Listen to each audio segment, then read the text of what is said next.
Brilliance Audio presents Amanda's Wedding by Jenny Colgan. To my parents. Mum, sorry about my accountancy exams. Dad, sorry about all the swearing. Amanda's Wedding. Chapter 1. Most of the really messy things in life don't actually have a beginning. They kind of bear down on you over years, like the consequences of not cleaning your bathroom floor, stickiness, cholera, etc. This one did, though. It definitely did, and I remember it extremely clearly. Well, in a fuzzy kind of way. Thank God, it was my bed. So 1, I was actually in a bed, and 2, it was mine. I was beating the odds already. I prized open one very sticky eye and attempted to focus it, to try to work out where the smell was coming from.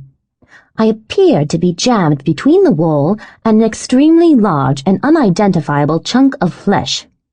The chunk of flesh was connected to lots of other chunks, all in the right order, but I didn't notice this until after I'd sat bolt upright in terror at a potential Godfather-type situation in my bed. Everything seemed weirdly out of proportion. Maybe I was still drunk. I pawed at the sticky stuff at the corners of my eyes. No, something was still very wrong.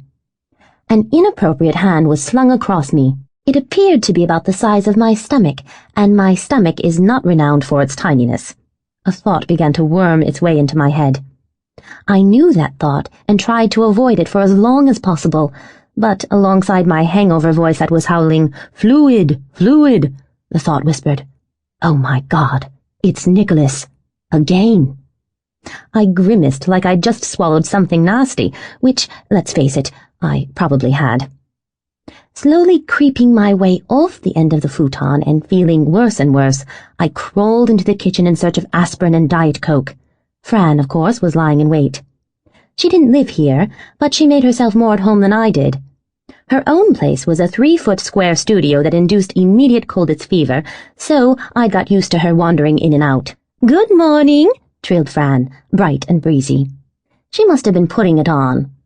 Through a strange fog, which I supposed was the alcohol in my system filling me right up to the eyes, she actually looked quite good. I couldn't focus on her mass of fuzzy hair, but I did notice that she was wearing one of my t-shirts, not quite covering thighs that didn't even meet in the middle. I hated that. I summoned all my energy to pipe. "Hello. Hungover?" No, absolutely fine. I've just suddenly developed a taste for a half bottle of warm, flat Coke, okay? "Oh, right." There was a pause.